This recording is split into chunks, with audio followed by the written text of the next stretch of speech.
This is our first mentorship session to the UAE Hackathon in 2023. My name is Tamer Ahmed, and I will accompany you on those 5 days starting today, actually.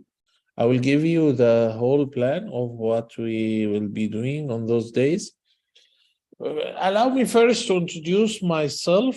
I'm Tamer Ahmed. I'm an engineer, biomedical engineer from Cairo University, graduated 1995. I live in Cairo as well. I did a lot of innovation, research and development, new products, prototyping and developing for multiple entities. Some of them were governmental. I worked for the government as an assistant researcher for 6 years in Egypt. I also did 4 years of R&D for Baghdad Group, one of the major electrical appliance manufacturers in Egypt. After that, I traveled to the USA. I worked for Sprint. It's a major telecom operator in the US. I came back then and I worked for Orange, another multinational service operator, both in France and in Egypt. I worked there for 10 years, actually. 4 years were in operations, in what we call installation support, where we support engineers and technicians doing the installation in different locations all around the globe. It was a central team for the whole company, actually. I managed that team. And I then moved to the R&D position. For 6 years, I was leading the broadband and mobile applications program in EMEA region, which is Eastern Europe, Middle East, and Africa in Orange Lab. This is R&D for Orange, where we create new products and new services. We won 2 World Awards in AfricaCom 2011 and 2013. And by 2013, when we actually won these prizes, and I was like achieved my best achievement in the enterprises, I decided to quit. I left Orange and I went to do my own business. And from 2014 till now, I didn't do one business. Actually, I did 7 companies. Most of them are still working and operational till today. Few mentions are BioBusiness, the first Egyptian company to produce medical ventilators. Also Farha.com, which is a discount platform. And Ventitude, which is a training and mentorship provider for incubators all over the Egypt and the region. And in the last 10 years, I mentored and supervised and supported more than 4,000 startups. Actually, I lost count because I see like 10 to 20 companies per week. And actually more, like 40 to 50 per week. Either in training programs or in different competitions or as a part of an investment committee to put money on those companies. I managed incubators myself, like IBNI. It was the first IoT incubator in Egypt. Ibda from the Computer and Information Technology Chamber of Commerce, and Bidaya for the Ministry of Investment in Egypt. So I'm here today actually to talk to you about entrepreneurship and innovation, and we will use them for sure to develop your ideas and get the best out of what you think for the hackathon, because we would like to support you and give you the best chances, empower you with tools and techniques to get polished idea that you can present on the final day of your hackathon on your emirate. So let us begin and talk about first how those days are going to be organized, what we will do. So first, what is the objective? I would like always to start with this question because, you know, knowing the objective of why you are here, why you came to waste those hours while you could be doing anything like sitting with your family, going with your friends, even sleeping. So you are decided to invest some time and attending those sessions. So that mainly you are enthusiastic, you are excited about doing something different, doing something new, doing something innovative. And we will help you to do that. We would like you to be engaged. Like we are open for questions at any time. You can put a question on the Q&A or on the chatting section on this call, and I will be happy to answer. And at the end also, I will give you the floor for around 15 minutes of your questions so that anyone with any questions can give, and I will try my best to answer as well. And we would like to spread the knowledge about innovation and about entrepreneurship for you and guide you so that your idea becomes national level recognized through the hackathon, even regional or global recognition as well. And you know, sky is the limit. There is no limit actually. So your idea can go any way beyond what you even imagine. So let us start this journey. So you are the entrepreneurship and expert tracks, which means you are experts in something. And that means we will try to use your expertise actually to solve problems on the society. And we do that by introducing to you the innovation concepts, how we select the business or the idea that we would like to do, some techniques of the design thinking, and what teams and what rules on the team do you need actually to have a business, how to manage technology, how to do with technology, and finally the business model, how we build a business model and how we raise funds so that we can use this fund to grow the company. And finally, how to present that to a committee or some judges, a panel, so that they can approve you as a top winner on that domain. Okay. So the 3 days, we start by applying innovation concepts with your team in the effective domain. We do design thinking and team ideation. And finally, we do the business model and funding. We do them in this arrangement, actually. Our training objective are, again, knowing why innovation is important for society and individuals. This is the first question we ask, actually. We understand the work and life of entrepreneur, what they really do. Find out if the idea is the best for this team based on their knowledge and their experience. And learn how to apply design thinking methodologies, understand the life cycle of business stages like problem, solution, fit, product market fit, and then growth. Understand the innovation management cycle, how it is done, and learn how to build a valid business model and then present your idea in a simple way. So those are our objectives of those 5 days. The first 3 days will be more of discussions and sessions or presentations I'm giving and asking you. And on the last 2 days, it is a Q&A. So it is open for your question. And I will be able to, by this time, usually on the 4th and 5th day, you have an idea of what you are trying to do and how you will do it. So you can come out with the right questions for me and for others, and we will try our best to answer that to you.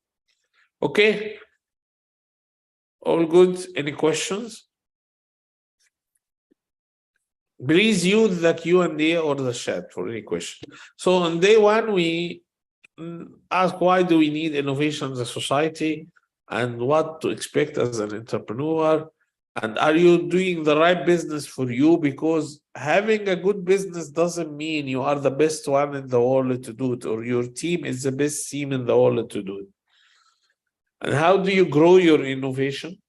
How you will increase the chances of this innovation getting you in a better location. And then we have a Q&A. By the end of any day, we have the Q&A. We have the design thinking. So on the second day, we have the design thinking methodology, how to validate the idea and how you work with team and practice on brainstorming and ideation, and also Q&A. And finally, on the third day, we talk about the technology management, innovation technology management cycle, and analyzing the business model and how to respond and get sponsors and present your solution in a simple way. And finally, the Q&A. Okay, so those are our arrangements for the 3 days. On the fourth and fifth day, those are Q&A sessions. So let us start with an important question. I always like this question because it sets the seed for what comes next. My question is, why do we need innovation? Why any society in the world needs innovation and needs entrepreneurship? What does this mean? What does it create for the society? Why the government of UAE is investing that amount of money and time and resources to create a hackathon that the outcome is mainly startups and businesses and solutions for ideas? Why? Why do we need that? This is a question for you guys, and please start to engage. I'm here to talk to you and discuss together. I'm not here just to give you a lecture. Don't expect a typical lecture. There is no boundaries here. Start talking as you wish. Start chatting with me at any time. Let's go.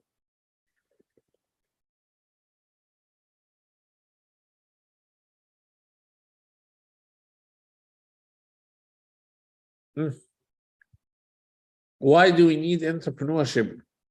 Hey, you must have an answer. At least, and please, there is no right and wrong answer here. Anyone can give an answer. I see Santrupta Badai is raising hand. Okay, go ahead. Just answer through the chat or the Q&A. Okay, Malak is saying because it can help a lot of people. Excellent, Malak. How? How can it help a lot of people? Help them do what? In what context? How? Creating entrepreneurship. Why, if I have a lot of good companies like Kareem and Uber and Souk.com and why this is important? Higher efficiency. So, yes, thank you, Santrupta. Though the first answer is getting higher efficiency. This is better for solving problems which are not usually solved by the big companies or the government. Always entrepreneurs and innovation bring solutions to problems that existed and that had no solution before. And a good example for that is Uber. You know, when the founder of Uber started the business in 2009, actually, the financial crisis were at most in 2008. You know, there was a big financial crisis in 2008. Even Dubai was affected by that. And the guy looked around him, he found that there are a lot of people with their own cars has no business, no job, and a lot of people need taxi. So the idea came to him that why couldn't people just go and drive their cars as if it is a limousine or a taxi? And this is how it started. So it's solving the problem of no job at one side and no cars or no taxes at the other side and no public transportation from the government of the US at the side. So he was able to solve a big society problem. So this is what entrepreneurship does actually. It solves the society problem. So this is number one. What else? Someone here mentioned jobs, right? Creating jobs. So again, yes, that is true, because entrepreneurship creates a lot of jobs. I will give you an example here. In Egypt, for example, Uber hires more than 300,000 drivers, 300,000 families, like 1.2 million. This is almost 1% of the total population of Egypt, depending on Uber as their revenue source. So it creates a lot of jobs, really, and it solves a lot of problems. What else? Yes, thank you, Sancho. It brings in investment. And what does investment do for the economy? It grows. You can grow your economy by investing in startups, and investing in startups will make more money for the country, more taxation, and prosperity for everyone. So this is why those three main reasons are actually the main reason why we are here. Because the government of UAE is investing because they want solution for existing problems. They want to create jobs and they want the economy to grow. This is the easiest and the most beneficial way actually to do it. So this is why we're here. But, and here's the catch, entrepreneurship always needs innovation, because you need to come out with a solution that is innovative in order for it to sell, to be able to penetrate the market and reach a good customer base. So innovation has a criteria of 3 items. Those 3 items are the main items that any innovation should satisfy for to be called as an innovation. We don't call anything an innovation. Not every invention or not everything that comes out is an innovation. Why? Because there is a criteria. So what does the criteria say? First, it should be useful. Useful to the humanity. So please, no one comes to me and I find a new way of doing shisha. I can find a new way of smoking tobacco. Why this is not an innovation? Because it is harmful to the humanity. We don't do harmful business. We only do useful business. So it should be useful for the humanity to be called an innovation. Number 2, it should be implementable or can be implemented. Again, why this is important? Because you always find a lot of very fancy and very fantastic ideas, but unfortunately, they are not implementable. Let me give you one of the ideas which came to people all around the time. Let us build an elevator to the moon. Do you think this is applicable? Can we build an elevator to the moon?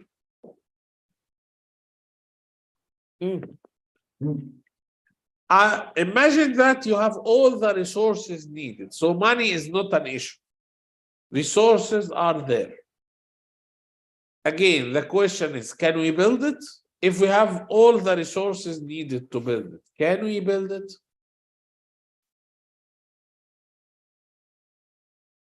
What do you think?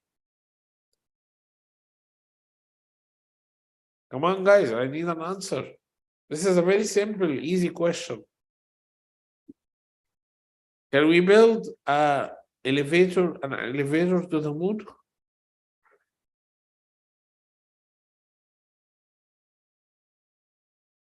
Okay. So if anyone says yes, please think again about the limitation. And if someone says no, please give me the reason. Why? Why we can't build an elevator to the moon?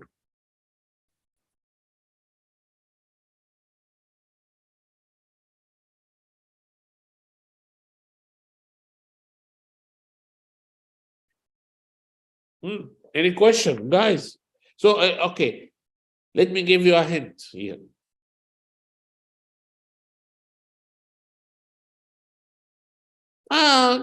Being required or not can be arguable because someone will come and say, okay, you know what, there are some resources, rare resources on the moon that we need, or we need to build a base on the moon because it can help to protect the Earth. So people can come out with so many reasons why we need to build something in the moon. But the question is, can it be achieved? Can we build it? I know that the opportunity cost is very high, but again, there are so many reasons which may be useful. Okay, let me ask you this question. Can we build any elevator between 2 points which locations are different in time? Like through time, they change location? Think about the moon, and now the Earth itself revolves around itself, and it revolves around the sun, and the moon is revolving around the Earth. So how do you think can we build this elevator, and how does it look like when the moon is just in the other side of the Earth where you had first installed this elevator? What will happen by this time? So actually you will find out that because Earth and Moon always change location in relative to each other, you cannot build this elevator. You can only build an elevator between 2 points which are fixed in time. Like tomorrow, day after tomorrow, they will be always in the same location in relation to each other. Like Burj Khalifa. We have an elevator going from the ground floor to the 190 floor. So what will happen tomorrow? We will find the 190 floor relative to the first floor is still the same. This is why you can build an elevator. So the rule here is that you cannot build an elevator unless the 2 points are fixed in time. And this is not the case with the moon, so that we cannot build such kind of elevator. So any technology that cannot be implemented, or any idea that cannot be implemented, we cannot call an innovation. And this applies to a lot of things. And this is why whenever I receive this a lot of time. A lot of people come to me and say, we would like to build an electrical dynamo that never gets out of electricity. I tell them, how? They say, we will do it by gravity force, or we'll do it by water, increasing the amount of water that we raise. My answer here is very simple. Do you know about the principle of energy, conservation of energy principle, which says that energy cannot be created from nothing and cannot be transferred into nothing? It can only be transferred from one form to other. So if you give electrical current to a lamp, it gives you light. This is energy. It is electrical energy transferred to light energy. And it heats up. So it is also transferred into heating energy. But you cannot just end any energy. or create energy from nothing. This is the conservation of energy principle, and you cannot do anything against it, actually. It is even a principle, not a law. There is no proof, but it is there because we found out through history that we cannot do nothing about it. And so is the conservation of matter. It is all the same. And finally, so if anything is called innovation, it should be useful, it should be implementable, and finally, it should be a new idea. And here is a tricky part. What can we call a new idea? Is a new idea because we are the first one to do it in the universe or the whole universe? No. Is it a new idea because you are the first one to do it on the region? No. You can be the second or the third to do it in the universe, but it is new for your region. So when Karim copied or cloned Uber and did it in Emirates, that was really not the first company to do limo transportation using this technique, but they were the first one to do it in the region of India or Middle East. So that gives them an edge. And they were able to raise funds and bring this company up because it was new in this country or in this region or even in this city. If you do something new in a city, you are an innovator. If you do something new in your street, you are an innovator. If everyone else in other streets are doing it, again, you are called an innovator. So innovation is not just exclusive for those who do things for the first time in the world. No, it is exclusive if you do it at anything new, even if it is first time you do it yourself. Okay, any questions? Okay, good. So the process of innovation, as you can see it, is the mix of user needs. And this is very important because, you know, the number one reason why startups fail, what do you think the number one reason for startups failures all over the world? Any idea? What is the number one failure reason? Think about it. You hear a lot of startups are failing, but why? There is a common reason which is repeated. Does any of you know it?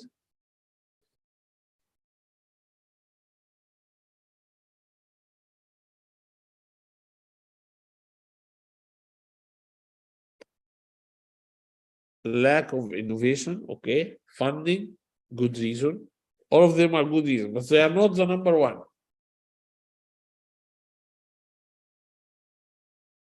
Okay, lack of proper visibility. And by visibility here, what do you mean? Like visibility of what? Is it just like it is very expensive? For example, we can have a lack of visibility if it is very expensive to produce, although it can be sold.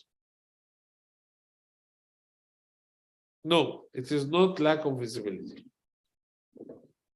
There is the number one reason, and it represents 42% of the reasons startups fail all over the world, is because they built something that no one needs. If you go and build something that no one in the world needs or wants, then you are a failure. Or this startup is a failure. And this is why the answer to this question is the number one thing you should always do in starting any business or startup. You should always think about, is there a market? Is there a user need? Will people buy it if I build it? And there is no easy answer to that, actually. You have to ask themselves. You ask them by yourself to understand and realize how and where and when your product will be used. Do they need it or not? And you have a technology. So you have user needs and technology. We mix them together in this great idea to create a business case which brings money. So again, you must bring money at the end of the day, or the startup will not continue to operate, because it is not sustainable. If you don't generate revenue, the business will collapse if you stop whatever else resource you have. For example, some people start an NGO by getting charity. Okay, charity is great. But how will you continue the business if charity goes away? And charity can go away easily. So what will you do? In that case, means you must have your own revenue generation or your own business case, and you know how to make money. Okay, all clear? So, from what I described, entrepreneurs actually look like heroes. And remember something. Life is too short to do something great with it. Let me ask you a question. What is the most precious resource that we humans have? What is our most precious resource? Okay, again, question for you. What is the resource that we cannot get it back? And we cannot increase it by any means? What is this resource? There is one single resource in the world. It is the most sacred and the rarest one, because of its characteristics. Time. Thank you. Thank you, Amfal. Yes, time. Time, guys, is our most precious resource, because think about it. It is the only resource that goes in one direction. You can never get it back. You cannot repeat the clock or return the clock to any time. And you cannot go to a store and buy, please give me 2 months. I'll pay you 1 million dirham. There is nothing like that. You can't. Time is the only resource in the world that is not reproducible, because it is for everyone only one way. So if our life is that short, why don't we do something great with it? This is what entrepreneurs all over the world always try to do. They achieve something. They have some goals that they would like to do, and only them know. And by the way, the highest this motive is, the highest you will go as an entrepreneur, to do something great. And it is not necessarily just money. Entrepreneurs also persuade opportunities beyond their resources. So don't come to me and tell me, you know what, this project needs a lot of money, a lot of time, a lot of people, and I don't have time, and I don't have money, and I don't know anyone. So that means you are not actually an entrepreneur, because entrepreneurs are resourceful. They go and search and find the applicable and useful resources based on what they have or what they don't have. You need money, go and raise fund. But now learn how to raise fund. If you learn how to raise fund good, you will be able to raise fund. But again, you must learn something. So entrepreneurship, we say, is like an extreme sport. You see this guy climbing the wall, climbing the mountain. Imagine that he is in position and he wants to scratch his arm. Can he do it? Well, maybe yes, maybe no. But it is really itchy. So it is extreme sports, really. It is difficult. And I'm here to tell you that. I'm here to tell you what Orpheus tell in the Matrix, when he gave him the red pill and the blue pill. I'm here to give you the option. Now it is the time to decide. Because if you go this way, it is the red pill. Nothing is the same again. it becomes very difficult, very, very difficult to just start a business. Starting business is time-consuming, exhausting, and there is no guarantee on the results. Again, the entrepreneur life is like the roller coaster. You know the roller coaster? You go up, up, up, and then you go suddenly down. Going up is very nice and you enjoy it, but going down is when it is really dangerous and you get very frightened. So how the life of entrepreneurship is like a roller coaster. I tell you, I have been there.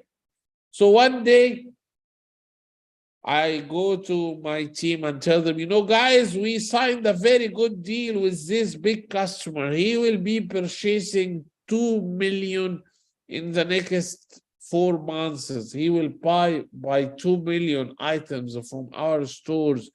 And it was a great job and we signed a very good deal. And then on the right, I say, you know what, guys, this guy declared bankruptcy and he has no money now to pay us. Even he has no money to live himself. So we lost the opportunity. You see that going very high up with hopes. Oh, we got 2 million deal. We will go and buy a yacht and visit Bahamas and the Caribbean. And the next 2 hours, you lose this hope. So on the next day, you come fresh and say, okay, you know what? Forget about B2B. Let us go to B2C. We will sell to the consumers. We know how to sell to consumers. And you put ads on Facebook, and your ads are very good and perfect, and they are working. And by the noon, you have sold 150 items, and you are very happy. And then by night, again, the IT guys comes and tell you, you know what? A hacker just encrypted our data, and we need to pay him $10,000 as ransom, or he will destroy the data and all our customer information, including their credit cards and payment, will go away. So you panic. Usually, this is the life of entrepreneurs. It is their daily life. It is not just, this happens for normal people like once in a while. Once in a while, you will have a car accident. Once in a while, you will lose something or someone very close to you. Once in a year, you may lose your job. But entrepreneurs, this happens like every 2 days. And he has to be resilient. Here is the importance of being resilient. Being able to absorb those shocks. Accepting and accommodating the roller coaster, because it is always there and it will be always like that.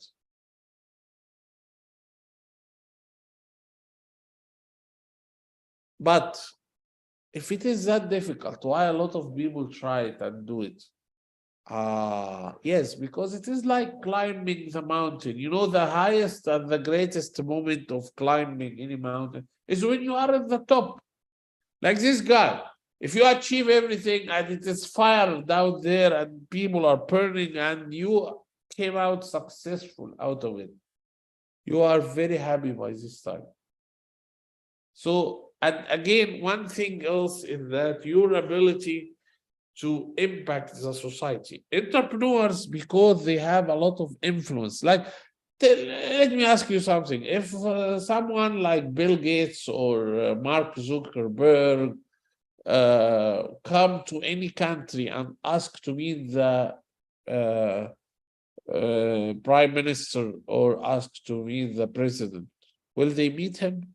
Of course, yes. They meet him because they are more important. The presidents of those companies are more important than the presidents of the real countries, because those companies are bigger than countries. Look at Apple, $2 trillion. Look at Microsoft, $2 trillion. Do you think this is just a company? No, actually, if it is a country, it will be getting revenues more than most of the countries in the world. So you see, your entrepreneurial life is really, really interesting, and it gets more interesting if you accept the presence of the roller coaster and the difficulties. So now, every one of you is enthusiastic and would like to build a business. But the question is, what is the business? Let me ask you a question. How many of you thought about or tried to have a chicken farm? You know, it's a typical, traditional, a cliche, as we can say. I personally, a lot of people come to me, at least I receive this once or twice a week. Someone is coming to me and he would like to do either a chicken farm or a fish farm or a wheat farm, any kind of farm. He would like to grow some living organism in any way. So the question is, when someone comes to me, any of you tried really to do the chicken farm? No one? Okay, good. So when someone comes to me and asks me, I would like to do a chicken farm, what do you recommend for me? My answer is always like that. I tell them, had you ever worked in a chicken farm? He says, no. Does any of your relatives have a chicken farm? Absolutely no.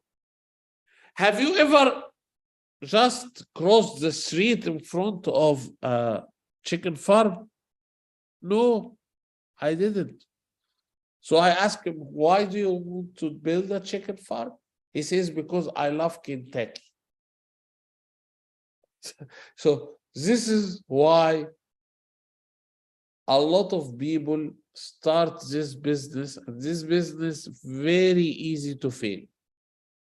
Very, very easy. Even experts in the domain, like vets and agricultural engineers, they don't always make money out of it, and a lot of them lose money on it. So if it is like that for experts, do you think it will be easy for you as a normal person? Do you think it is easy to build any farm of any living organism? The answer is no. Only people who did it before, or lived in a place or with people who did it before, or have relatives who work in this domain before, can go there. So the first thing to think about when you start a business is your abilities. What can you do? I receive a lot of people who come to me and I see this business is not probably for them. And I start to ask them this question and that question. And the more we go, I found out that it is not really right for them, but they'd like to do it. And I said, why you like to do it, although it is very difficult for you? Like someone, around 4 years ago, someone called me.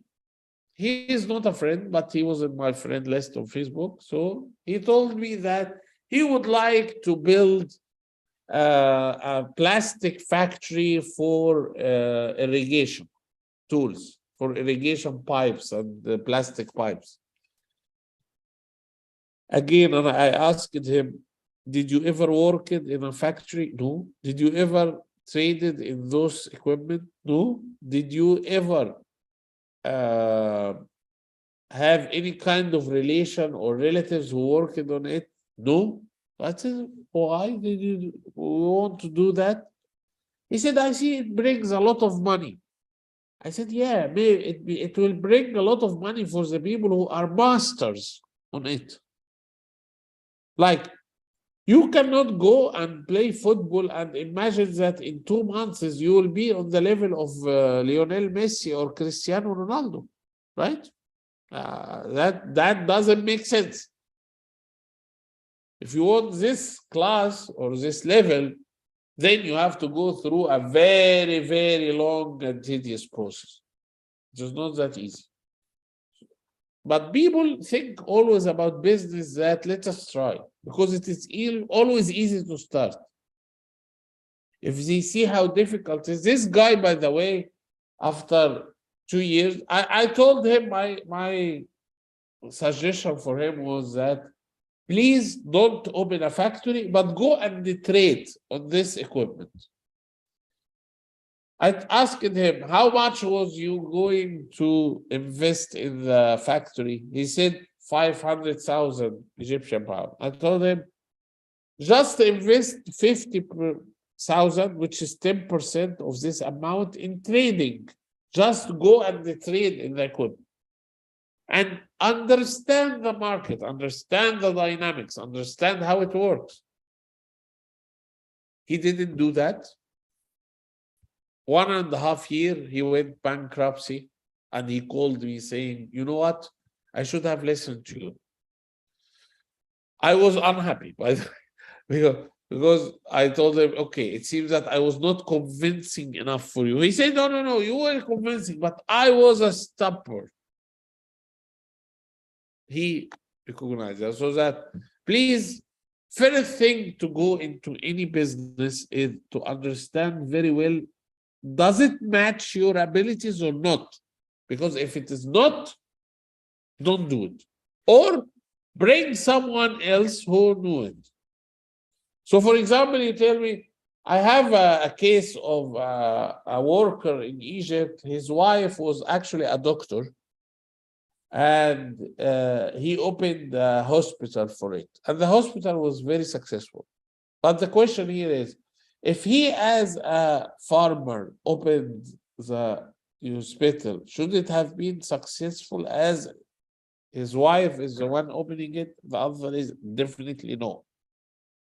So again, he wanted to do a hospital, he couldn't. He was married to the right person who asked him to do the hospital, and it was successful because the abilities match the team. And the abilities of this team match this kind of startup. So if you have never worked in farming, please don't go and open a farm. If you have never been working in plastic, don't go and open a plastic factory. Look first for the things that you are able to do and you are passionate about. You love it to the level that you will consume your time and you will lose money, but you still do it because you love it. Not just because it makes a lot of money. Because not every idea that makes a lot of money will be a fit for you or your team to do it. There are a subdomain of ideas in this area which you can do it. So always think about what is good for you to do. Number 2 is your network. You will need some people to sell for, right? So you need to bring a network.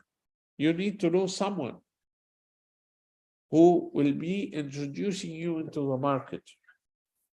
And of course, number 3 is the market, the needs. If you remember here, we talked here about the market needs, user needs. So if you build something very well because you understand it very well, and you have a network in the domain, but there is no market need, you will never be able to sell a single piece.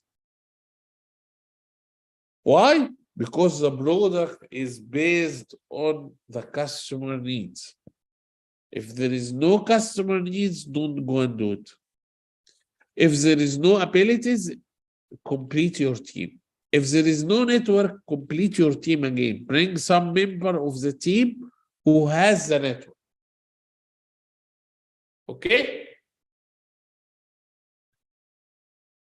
Finally, those are the themes of the hackathons.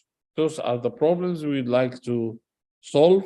The digital transformation toward flexible future government, the sustainable environment in the area of climate change, the emiratization of high quality workforce, and resilience digital economy investments, innovative world knowledge as a skill. And finally, the self-happy society, keeping the society happy and flourishing. And we have technologies, tools, like the Internet of Things, the big data, data analytics, the metaverse, augmented reality, artificial intelligence, 3D, 4D printing, blockchain, and other trending technologies. Any trending technologies that you would like to use, and not even in the one above, you can use it to achieve one of those 6 goals. Okay? Remember that innovation is a change, but it is not a typical change. It's a change that unlocks new value. Always there should be a new value coming out of innovation. At the end, just as for your references, those books and materials are recommended. The Intel Ideation Process, the Startup Owner's Manual of Steve Blank, a very, very, really leader and one of a kind in this domain. Eric Ries with the Lean Startup book, and Waterpreneur on the design thinking for innovation. Those books can help you to understand more and read more about the topics. Okay. So thank you for being with me for this session. I would like to be able to answer any of your questions. If you have any questions, please go ahead.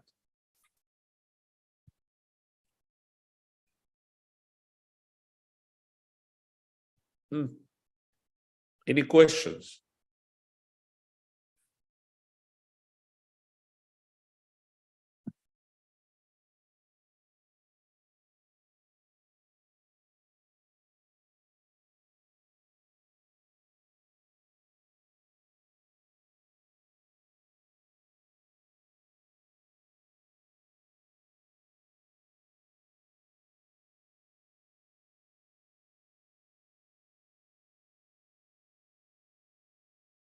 I consider no question as a dangerous sign.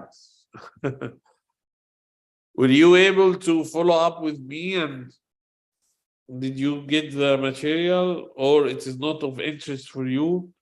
Okay, because it is not typical to find no question at all. Is it all clear?